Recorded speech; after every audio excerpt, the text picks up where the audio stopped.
유튜브 노음성황사에서 수험생활에 대한 많은 이야기부터 한국사에 대한 재밌는 이야기까지 더 많은 것들을 확인하실 수 있습니다.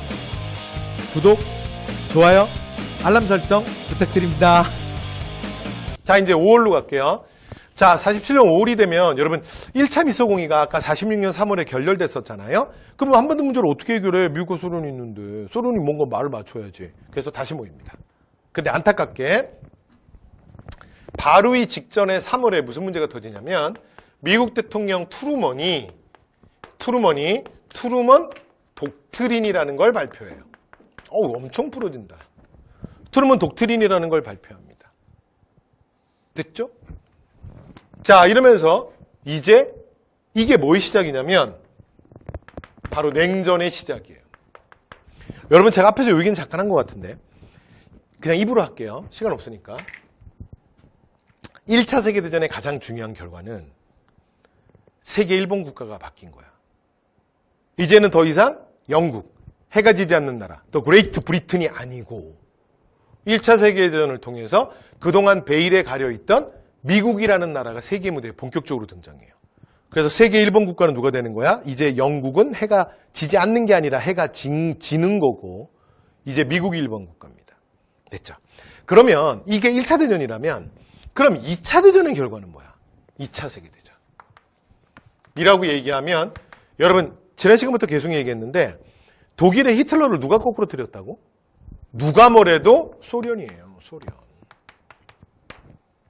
히틀러는 소련이 거꾸로 들여요. 여러분 미국은 일본이랑 싸우는 것도 정신 하나도 없었어. 됐죠?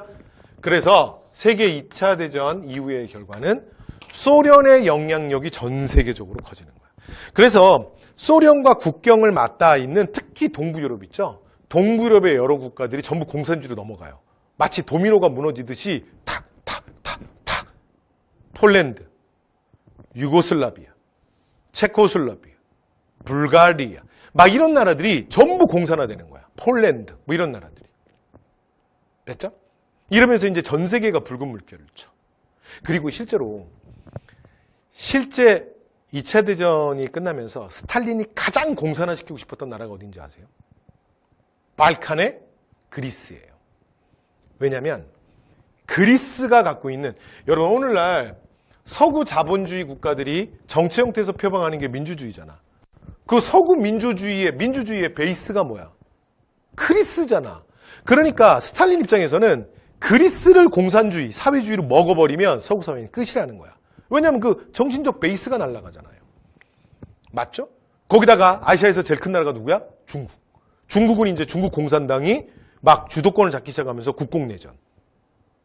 그러니까 만약에 중국이 공산화되잖아? 그럼 아시아가 공산화되는 거야, 사실은. 됐죠? 그래서 실제로 중국 공산화 되잖아, 49년에. 그러고 나면 그 옆에 나라들이 또 도미노가 나타나. 캄보디아, 라오스, 베트남 이런 나라들 다 빨갛게 넘어가요. 됐죠? 그런데 여기가 뭐냐면 이제 그리스, 발칸과 터키에서도 공산주의 운동이 일어나거든. 그러니까 미국이 빡친 거야. 그래서 소련한테 당시에 트루먼이 미국 33대 대통령이에요. 그래서 미국 대통령 트루먼이 소련한테 선전포고한 거야. 그만 깝쳐라. 적당히 해라. 이렇게 되는 거야. 그러면서 붙자. 이걸 선언해요. 이게 3월이야. 이걸 우리가 세계사에서 냉전의 시작이라 그래. 그런데 여러분 안타깝게도 잘 보세요. 그 다음에 바로 5월에 어디서 만났어? 한반도에서 만났어. 대화가 되겠어? 1차 때는 이러쿵저러쿵 뭐 하는데 뭐 지네들 유리한 쪽으로 하다가 막 계속 얘기하다 회담만 하다가 결렬됐거든? 여기는요. 말도 안 해. 그냥 둘이 들어와서 테이블에 앉기는 해. 먼 산 바라보다가 문 차고 나가버려. 됐죠? 그러니까 미소냉전으로 회의가 진행이 안 되는 거야. 이 상황에서 미국이 소련의 반대를 무릅쓰고 9월에 한반도 문제를 유엔에 상정해요. 야, 유엔아. 한반도는 네가 결정해라. 원래는 우리가 소련이랑 얘기해서 뭔가 좀 이걸 구체화시키려고 했는데 쟤들이랑은 말이 안 돼. 그러니까 우리 미 정부는 유엔이라는 국제사회 기구의 권위를 인정하고 니네들의 결정을 따를게. 그러니까 한반도 문제 네가 결정해라. 이렇게 한반도 문제를 유엔에 이관시킨 거야. 자, 그리고 나면 11월에 유엔총회가 열려요. 11월 유엔총회 열리는데 이게 사실은 유엔이 만들어지고 두 번째로 모인 2차 총회였거든요. 근데 이 유엔총회에 굉장히 중요한 여러 가지 국제적 사안들이 안건으로 올라가. 근데 그 중에 하나가 한반도 문제야. 그래서 여기서 유엔총회가 한반도 문제 결론을 내립니다. 자, 그럼 어떻게 하냐? 자, 한반도에서 인구 비례에 의한 원래 선거는 인구 비례잖아. 남북한 자유총선거 실시라.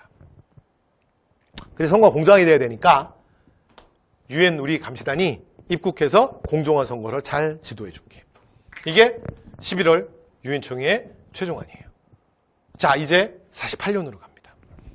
자, 그래서 유엔총회의 결정에 의해서 48년 1월에 그러니까 유엔총회가 뭐라 그랬어? 남북한 자유총선거 실시라. 그러려면 그 전에 선거가 공정하게 돼야 되니까. 그러니까 유엔 감시단이 들어오는 거야. 왜냐면 이거는 공정한 선거를 위해서. 됐죠? 뭐 선거 이상하게 되면 안 되잖아. 특히 또 이 나라가 후진국이고 선거도 해본 적도 없는 나라고. 그러니까 선거 잘 될 수 있게 우리가 관리 감독해줄게. 이 얘기예요. 자, 그런데 소련은 한반도 문제를 유엔에 이관하는 것에 대해서 처음부터 반대했잖아. 이게 미국과 서로가 합의를 했던 게 아니잖아요. 그리고 가장 소련이 거부할 수밖에 없는 게 선거를 어떻게 한다고? 인구 비례에 의해서. 여러분, 선거는 인구 비례에 의해서 하는 게 맞아요. 그런데 문제는 어떤 선거나 또는 어느 곳에서 선거를 하든가 사실은 현실적 상황을 고려해야 돼요. 그렇죠? 그러니까 예를 들어 지금도 우리나라도 인구 비례에서 하는데 그건 아십니까? 여러분 과도하게 경상도가 선거구가 더 많은 거 아세요? 경상도가? 그러니까 물론 인구 비례에서 했다고 하지만 사실은 완벽하게 맞추질 않았어요. 그러니까 소위 말해서 전라 충청권에 비해서 경상도가 과도하게 사실은 선거구가 많아요. 그 말은 무슨 뜻인지 아세요? 국회의원의 숫자가 많은 겁니다. 그러니까 무슨 얘기냐면 인구 비례에 의해서 하는 거 맞죠. 그러나 여러 가지 현실적으로 다른 사항들도 고려해야 될 사항들이 사실 있습니다. 그래서 경상도가 옛날에 실제로 그런 걸로 선거구를 많이 만들긴 했지만 사실은 여러분 경상도가 요즘에 인구 많이 줄었거든요. 많이 수도권으로 과밀화됐잖아. 그러면 경상도의 선거구들이 지금 통합돼야 될 선거구들이 많아요. 그런데 그게 여러 가지 정치적 이해 득실로 그거가 안 되고 있다니까? 그거 누가 말할 수 있겠어? 누가 받아들이겠어? 그 고양이 목에 방울달기야. 보세요. 앞에서 우리 수업할 때 했잖아. 항상 이 땅은 인구 밀집 지역이 어디라고? 여러분 수도권이 인구 밀집 지역이었던 건 진짜 한 4, 50년밖에 안 된 얘기야. 한반도의 최고의 인구 밀집 지역은 하삼도예요. 전라, 충청, 경상이 전체 한반도 인구의 항상 50%가 넘어. 그러니까 보세요. 38도선을 이렇게 선을 그어버리면 무슨 일이 벌어지냐면 그러니까 면적상으로는 비슷해 보이지만 실제 인구 숫자 완전 다릅니다. 그래서 실제 인구 숫자가 어떻게 되냐면 이게 한 6대4 정도 되거든요. 왜냐면 전라도, 충청도, 경상도만 합쳐서 50%니까. 그죠? 그러면 이렇게 되는 거야. 만약에 유엔 감시단의 입국하에 선거가 만약에 실시된다면 이렇게 되는 거죠.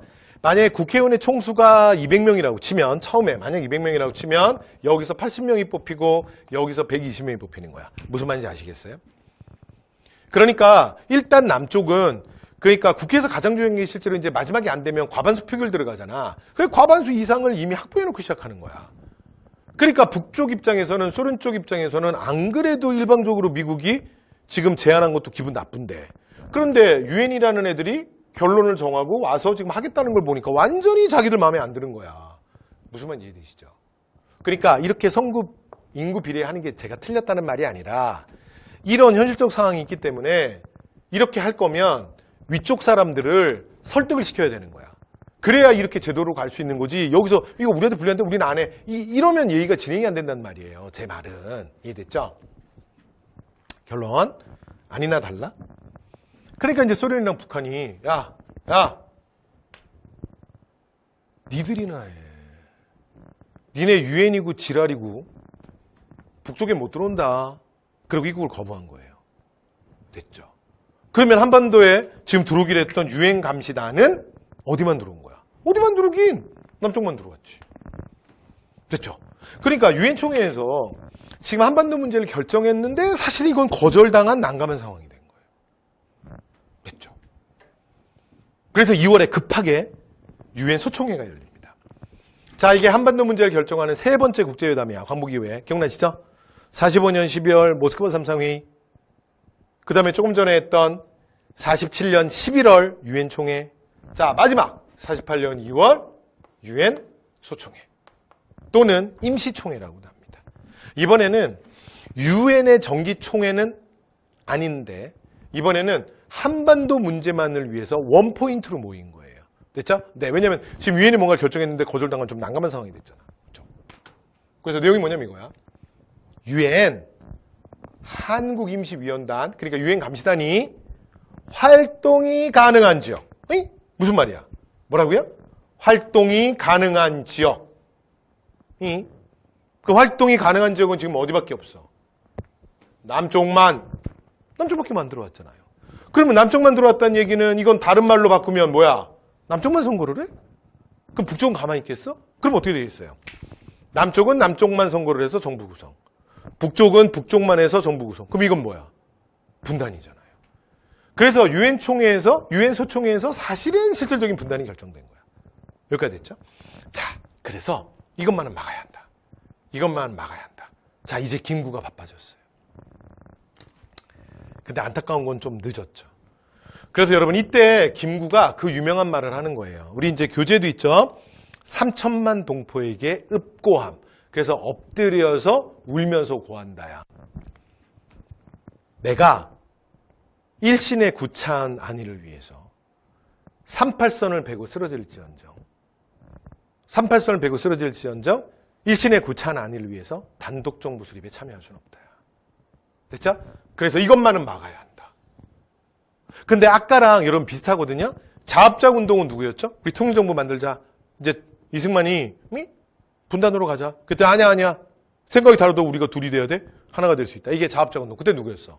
여운형, 김규식. 그래서 여러분 요거랑 좀 헷갈려요. 조심하셔야 돼요.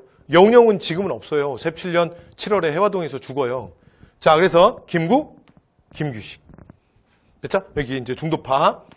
그래서 여운형 자리에 김구가 들어오는 거예요. 그래서 김구, 김규식의 이번에는 남북연석회의입니다.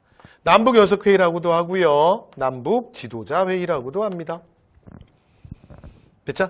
자, 평양에서 개최되고요. 일명 사김회의입니다. 야, 진짜 우리나라 김씨의 나라야. 그죠? 북측의 2명도 김씨, 남측의 2명도 김씨. 자, 위에는 김일성, 김두봉. 김두봉 기억나세요? 조선의용군. 됐죠? 원봉, 두봉, 쓰리봉. 그 김두봉. 자, 그 다음에 밑에는 김구, 김규식. 그래서 남북 지도자회의. 일명 사김회의예요. 근데 안타까운 건 이때 김구가 그 42년 2월 유엔 총회 발표하자마자 바로 3천만 동포에게 읍감이라는 글을 2월에 발표해요. 그리고 북측에 얘기한 다음에 4월에 평양에서 회담을 합니다. 근데 안타깝게 실질적으로 할 수 있는 게 없어요. 그래서 구체적 방안이 없습니다. 내용이 뭐냐면 대표적인 거 2개만 해볼게요. 첫 번째, 미국군, 소련군은 한반도에서 즉각 철수하라요. 야, 니들 나가. 이게 첫 번째입니다. 근데 여러분, 니들 나가라고 한다고 나갈까요? 응? 이 사람들이 무슨 권한으로 뭐 미국은 나가라면 나가는 겁니까? 뭐 들어오라면 들어오는 거고. 미속은 철수하라. 즉각.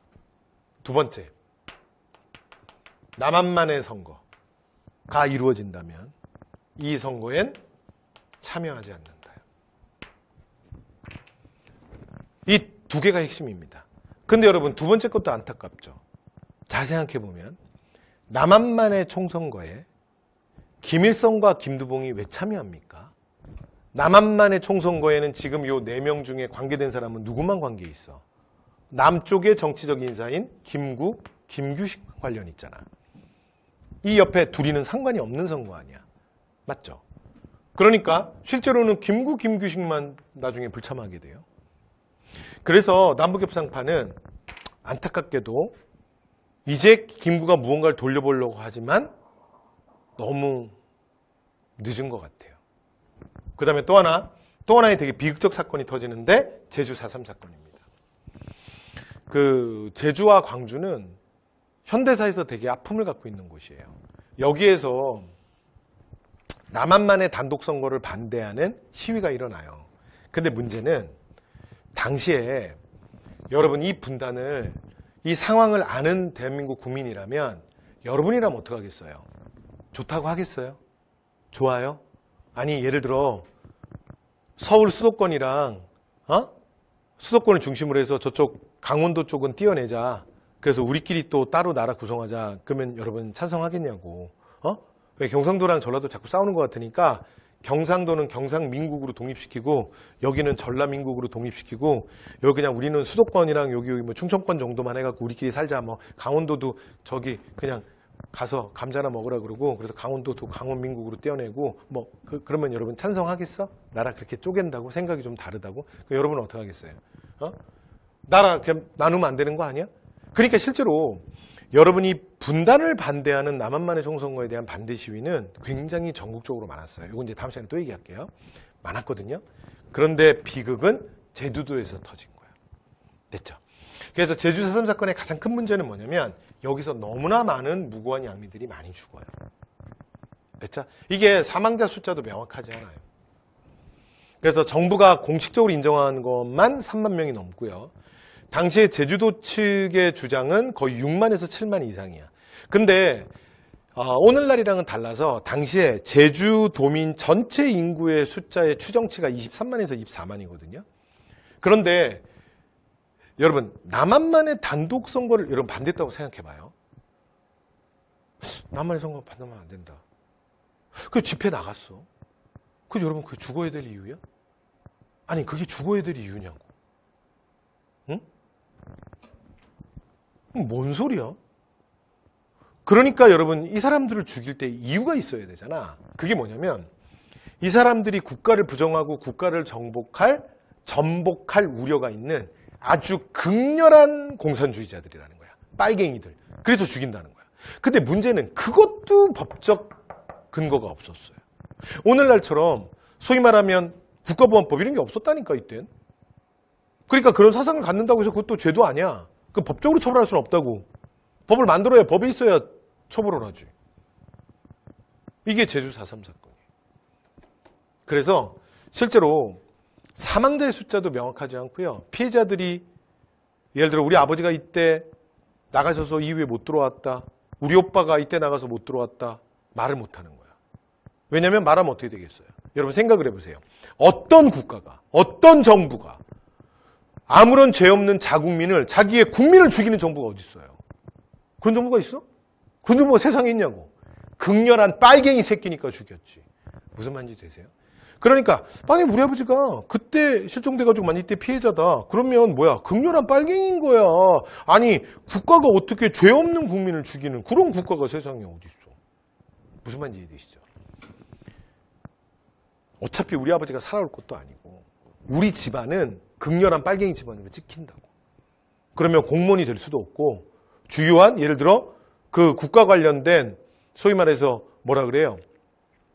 관과 관련된 그런 업체들 있잖아요. 그렇죠? 그러니까 꼭 공무원이 아니더라도 그런 여러 관련 있는 그런 업체들 많잖아. 그렇죠? 뭐 농협도 그렇고 뭐 많이 그런 거 있잖아요. KT도 그렇고. 그런데 다 입사도 안 돼. 이해됐죠? 그리고 완전히 이 엄청난 이후에 반공주의 사회가 되거든요. 거기서 엄청난 차별을 받아야 돼요. 되죠? 자, 그 다음. 그리고 이제 제주 4.3 사건이랑 이어지는 사건이 뭐냐면 10.11구 여수 순천 사건이에요. 여기에 출동명령을 내렸는데 여기에 있었던 14연대가 출동명령을 거부한 거야. 여기에 있는 사회주의자들이. 왜냐하면 군대를 출동명령시킨다는 게 뭐야? 여러분 이건 데모를 하면 데모지난파로 누가 가야 돼? 치안을 담당하고 있는 경찰이 가야지. 군인이 간다는 건 무슨 뜻이야? 군인은 뭐 할 수 있는 사람이야? 그렇죠. 발포할 수 있는 사람이죠. 발포하라는 거잖아. 그래서 출동명령을 거부하고 여수 시내를 장악해요. 됐죠?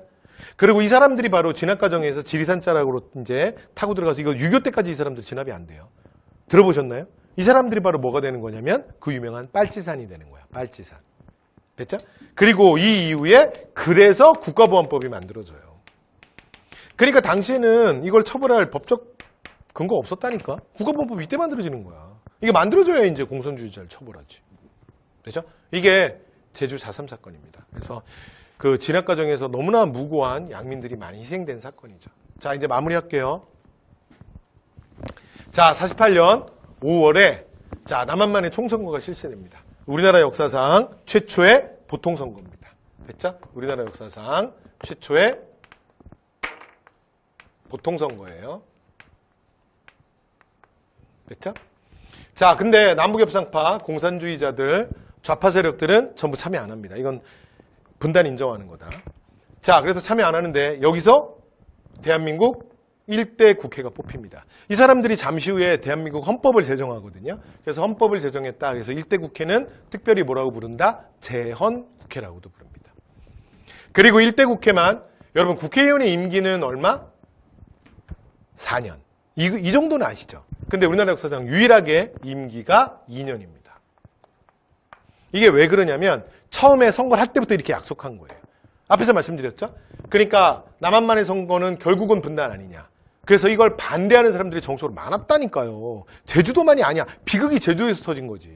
됐죠? 자, 그래서 약속을 한 거야. 일단 이렇게 하자.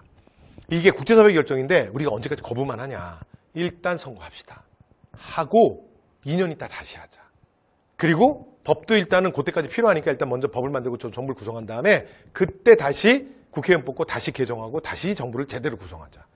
그래서 2년으로 합의를 본 거예요. 그만큼 여기저기서 반대가 많았던 얘기야. 자, 7월에 이 재헌국회에서 대한민국 헌법 제정합니다.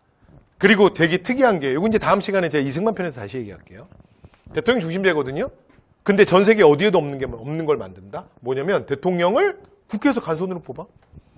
황당하죠. 여러분, 전 세계에 간선 대통령은 많은데 국회에서 국회의원이 뽑진 않아. 왜냐면 국회의원을 뽑을 거면 그냥 의원내각제를 하면 되지. 원래 의원내각제가 국회 다수당이 그러니까 행정부를 구성하는 거잖아. 그러면서 그 당의 총재가 내각으로 가서 총리, 수상이 되는 거 아니야. 맞죠? 그냥 그렇게 하면 되잖아. 그런데 대통령 중심제. 이제 이승만이 워낙 대통령을 좋아하기 때문에 대통령으로 가자. 이러면서 사실은 의원내각제적 요소를 가미하는 이런 특이한 걸 만들어요. 그 다음에 헌법에 의해서 8월 대한민국 정부가 수립이 됩니다. 국회에서 이승만이 그래서 간선으로 뽑히는 거예요. 여러분 다음 시간에 우리가 이제 1공화국 이승만 정부를 얘기할 건데 여러분 이승만이 대통령 3번 되거든요. 1대, 2대, 3대. 그런데 1대는 국회에서 간선입니다. 2대, 3대가 국민회의에서 직선으로 뽑히는 거예요. 됐죠? 1대는 국회에서 간선으로 뽑혀요. 자, 이렇게 해서 대한민국 정부 수립이 되고요. 12월에 유엔 총회에서 자, 대한민국을 한반도 유일한 합법 정부로 인정하게 됩니다. 여기까지 되셨나요? 자, 이렇게 해서 대한민국 수립 과정 말씀 다 드렸습니다. 말씀 다 드렸어요. 자, 그래서 지금 이 내용이 지금 여기 나와 있는 내용이 그러니까 242, 243 페이지에 이어지는 내용입니다. 됐죠? 그래서 대한민국 정부 수립 244페이지 보시면 대한민국 수립하고 그 다음에 유엔 총회에서 이제 대한민국 정부를 한반도의 유일한 정부다라고 승인하는 것까지. 그리고 북한의 김일성은 조금 기다렸다가 8월 이후에 9월에 조선민주주의 인민공화국을 선포합니다. 됐죠? 네, 그냥 참고로 말씀드렸고요. 자, 그다음에 이제 재헌국회 활동 그리고 6.25 전쟁으로 가야 되는데 자, 그 주제부터는 다음 시간에 이어가도록 하겠습니다. 그래서 여기 대한민국 정부 수립 과정이 좀 중요하다 보니까 이 부분을 제가 지난 강의와 이번 강의에서 조금 길게 진행했네요. 자, 그럼 이제 오늘은 자, 이번 강의는 여기까지 하고요. 자, 다음 강의에서 재헌국회 그리고 이제 6.25 전쟁으로 들어가도록 하겠습니다. 자, 여기까지 하겠습니다. 여러분 수고하셨습니다.